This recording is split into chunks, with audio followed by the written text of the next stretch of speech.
All right, I'm here with my good friend Michael Lingenfelter. Did I say that right? It's quite a last name, but you got it. It's a mouthful. Michael was a background dancer for me in Daily Burn.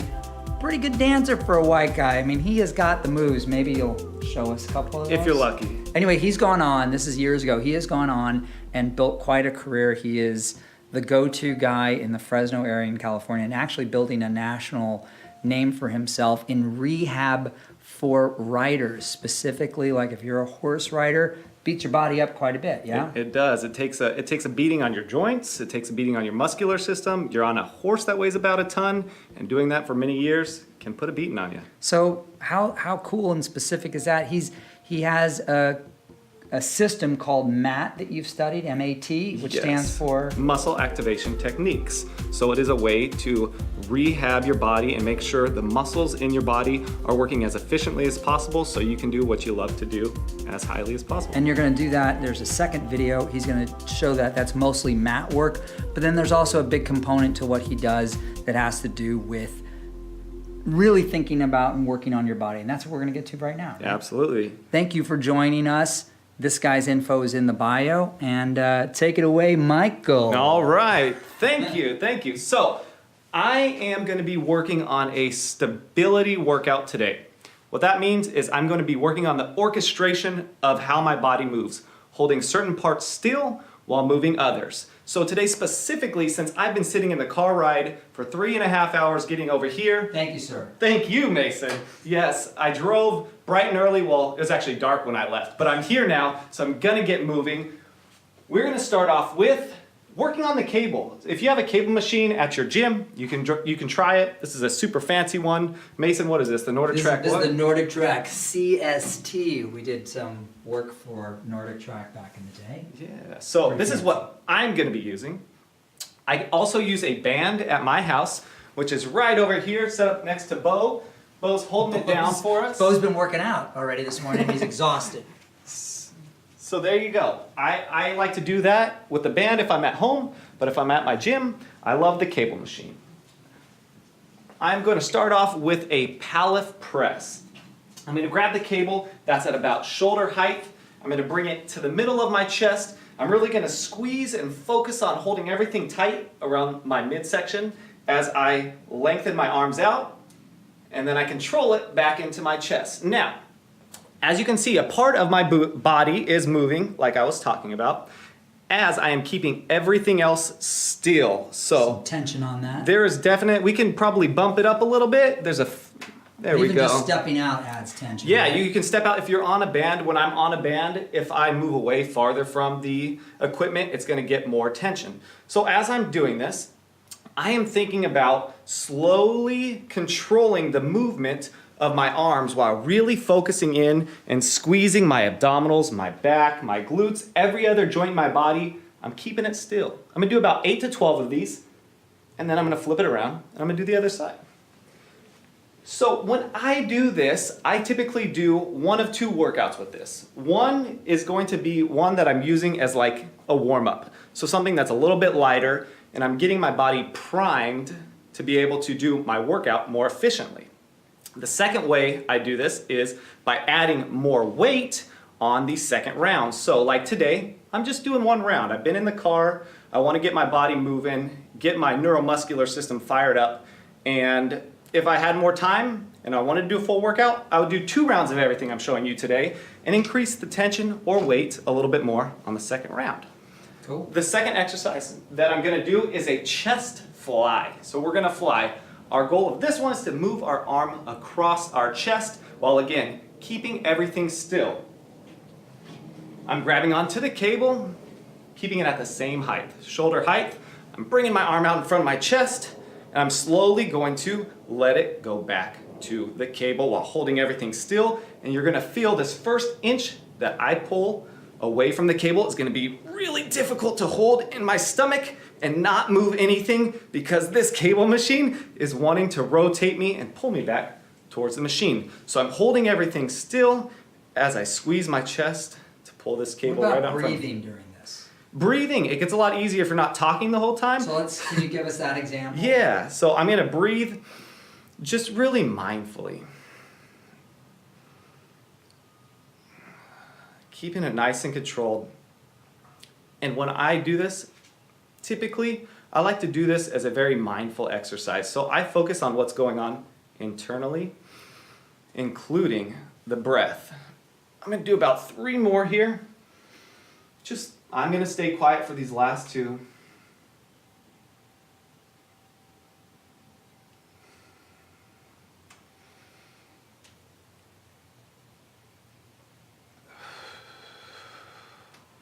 Moving on to the other side. Now, before you even get into this one, I want you to check your own range of motion first. So I know for me, I've had some shoulder issues in my past, so when I bring my arm back, it starts to feel a little bit tight, and I may feel some impingement or pinching in this area, and so I just like to bring my arm back and notice where my stopping point is, because when I add this load, I don't want to go past that point and possibly compromise my joints. So I know how far I can go back now, so I'm going to work within my available range of motion. Again, you're going to think to put a lot of your effort into what you're moving, but a lot of the effort is going into keeping you not moving in the rest of your body. So even though I'm moving this one piece, I am just working really hard mentally to contract all the muscles around my spine and hips, feet, to keep those joints not moving. And again, focus in on what's going on internally. I like to focus in on what's going on internally in my body. I like to have a conversation with how things are feeling. How is my breathing going? I'm going to do 1 more here. I'm just going to try to keep it controlled. And there it is. That was the chest fly. I'm going to do the same movement that we just did, bringing the arm across the chest, except for I'm going to flip around now, and I am going to add the force coming from the other direction. No change in your setup at all here. I'm grabbing onto the cable, and I'm pulling now away from my chest. And this, I always notice that this is a lot more difficult. Smaller muscle. You have a lot less to work with as you're doing this motion. So I really have to usually dial it back a little bit as I start this one. But again, I'm thinking, I don't want this cable to pull me back towards here. As you can see, I have pelvic motion here. I'm gonna quiet it down. Orchestrate the movement. Almost think about a solo in an orchestration. This is the solo, but everything else has to do its job in order for this solo to happen. I'm gonna do this 3 more times, and then I'm gonna let Mason demonstrate what it would look like on a band. He said, Michael, I need to get my workout in today too. That's right. So get me moving. So on that note, let's go over to Mason. I also just want to point out that we're a very fashionable shoot here. Here it is. Look at this. This was not planned. Look at this. Great fashion dresses alike. It helps during this workout if you have a collared shirt. Yeah. Throw it on. Yeah, I like that you're not, like, it's not all just I mean, I know this is like flexible stuff you're wearing here, but it's like you didn't come dressed in sweats. Like, Yeah. you can still get a good workout in. I do this because this is how I approach working out when I'm working with clients. I've got clients, and then I've got an hour. I just keep it in this. I clean up a little bit afterwards and put it right back on. Professional fitness right there. Professional fitness, yes. Okay, so what am I doing? So Mason, I'm gonna have you bring your arm out straight. I want you to hold everything tight in your abs, your glutes. Keep your feet grounded into the floor as you bring this cable out to me. Knees slightly bent. Knees can be slightly bent. It's not a horrible thing to keep your knees straight as long as you're not hyperextending your knees. So as he's doing this, as you are doing this, Mason, I want you to think about nothing moves here, and you are pulling back towards me until you feel a little bit of tightness in your shoulder. That's your stopping point. It's going to tell you that joint doesn't go any farther. All right. Now I'm going to make this a little bit harder on himself. I'm going to ask him to do another 3, but I want him to take 3 steps back. Little ones. 3. 3 little ones. Let's go for it. Just one time. Take us 1, 2, 3. Beautiful. Just Yes. do 2 like this so you can see how easy it is to make things more difficult suited for you. Let's just have you do one more. There it is. Very nice. Great. Looking good. So I'm going to show you how to set up our next exercise on the band, and you can just stay on the band. Sliding that down. So what I did here, is you can hook this up to anything, but for this one, you're going to want to slide it down. So I keep it at the lowest possible setting, and then I'm just going to attach this to my ankle. I like to walk out a little bit so I can feel the tension in my hip. Actually, I like to start this off with a little bit more support. Bo was coming in here for support. I didn't mean that kind of support, but what I meant is holding on to something, and I think I've got just... There you go. Use what we got. No, from the back. Just There it is. All right. So yes, exactly. I'm going to use what I got. So I'm going to give myself something to begin the stabilization. If you have something that doesn't move, it can help you stabilize yourself before you introduce less stabilization. So I am taking my foot off the ground, and I like to just get centered here, get a feel of what's going on in my body. Once I feel like I'm solidly into the ground, I'm just going to start moving by bringing my knee up towards my chest, and then I am controlling it back towards where the cable's at. As I'm doing this, the farther I get this way, the heavier it's getting. So it's wanting to pull me out of this position, and I'm working hard, holding my stomach, really digging my leg into the ground to hold this position as it's coming back. Now, the fun part, as I get more and more confident, I could get rid of some stabilization or some support in my stabilization. So now it's just me, the ground, and the band. It's taking me back to my dance days. I did ballet. I was not very good at it, but I did it for 5 years because I had to, and I was told I needed to do it. And I'm thankful because it did help me. You learn a lot of technique in ballet. So, yes. Never leaves your body. I'm going to do one last one here, and I'm going to switch it to the other side. Now that was a little bit light for me, so on this next one, I'm going to take a few steps forward and repeat the process. And I'm going to get daring, and I'm not going to use the help in the beginning. I'm just going to take a breath here, because While you're doing this, can you just tell us again, so this isn't, go ahead, I don't want to stop you from starting your reps, but this isn't technically the mat part of what you do. This is, what would you call this? I would call this very specific strength training, and I would also say we're working on stabilization in our spine today. Everything that we're doing is challenging our spine to not rotate. So we're working on all the muscles to keep our core braced as we're being challenged to get pulled out of it. So why not just do 100 sit-ups for my core? What's the difference with this kind of a workout versus a core, like doing sit-ups, traditional stuff? So I like to imagine that there is 2 components to strength training. One of them being I can take all these light switches that turn my muscles on in the body, and I'm going to go and make sure all those light switches work so that I have access to turning on all the lights, aka my muscles in my body. And then there's exercises that I like to do to increase the power of those lights.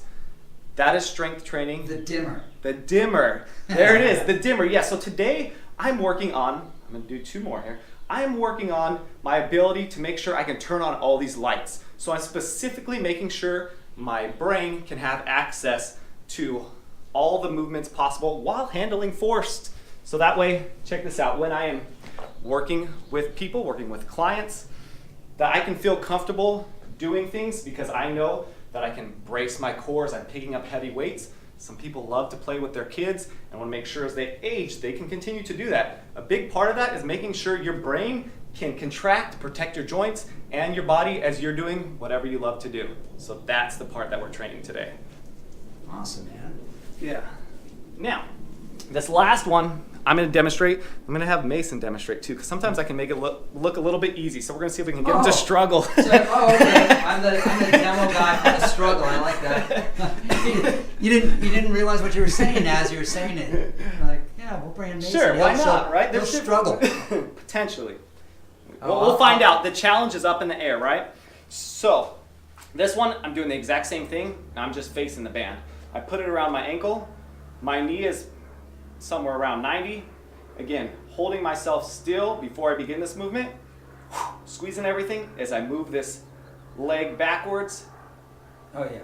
And then controlling it back in. I can feel the cramp building in my what you call it, the hip flexors. Hip flexors, also known as the what's the technical word for that little muscle? Oh, there's a ton of them, but we'll just say psoas. Psoas. That's a popular one. Oh my God, my psoas muscle is already screaming. So. All right, am I getting in there? You're getting in there now. You got it. And my psoas is saying no, we can do it. So check. So as you do this, your psoas, you might feel your psoas if your glutes are actually weak. So this is going to be a more glute-based one, but your psoas is going to fire up yep, right to there.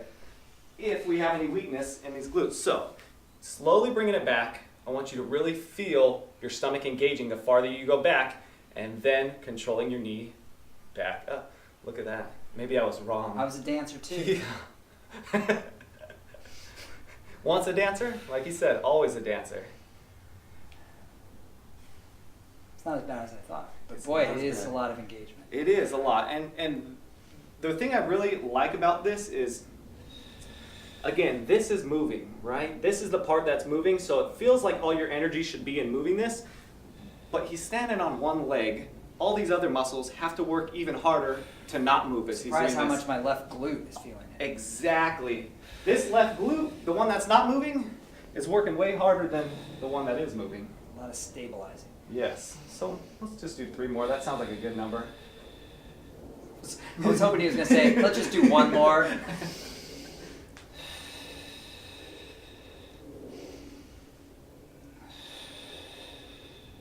And you can put your foot on the ground and then take it off. Because safety, if you're standing on one leg trying to take things off, you could break something in your house You or doing the break other something leg, in your or- body. Sure. Let's even it out for you. So I'm not walking around in a circle all day? Yeah. Yeah, there you go. So why not accept the challenge, take a minor step back? I know.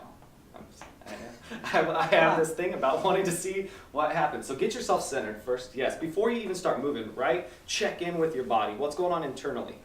Sometimes we get so focused on just moving and the external movements, we don't focus on the internal stuff. There it is. Now, as you're doing this, Mason, and you're taking your leg back, don't let it straighten. Keep it bent. Keep it bent. That's it. So as you do these next couple, really try to keep the bend in this leg, and that's going to keep it more in your butt as opposed to your back. So keeping this 90-degree angle, that's it. Look at that. He's so coachable. Now really feel the engagement, squeezing your stomach as you are going back. And again, feel like your leg is really pushing down into the ground. It is sturdy like a tree, not moving. Let's do 2 more here. You got this. Last one. Nicely done, sir. Foot on the ground. Those are my 5 exercises that I go to for my stabilization, to rotate my trunk so I can do. There it is. Yes, there it is. Hold on, give him one more. One more, go for it. Hey, Michael, thank you for coming down from Fresno. Michael Lingenfelter, his info in the information below. And also he's got an online course coming up, so check that out too if you're really interested in getting into this kind of stuff deep. Thank you, sir. Thank you. I had Great a seeing blast. you, man. Yes, you You're too. awesome. Thank you. All right, and thanks for joining us. Please subscribe, comment. You got a question for him? Put it in the comment section. He'll answer I'll it. teach you all the dance moves too. And he'll give you some dance moves. All right, let's say goodbye to Bo.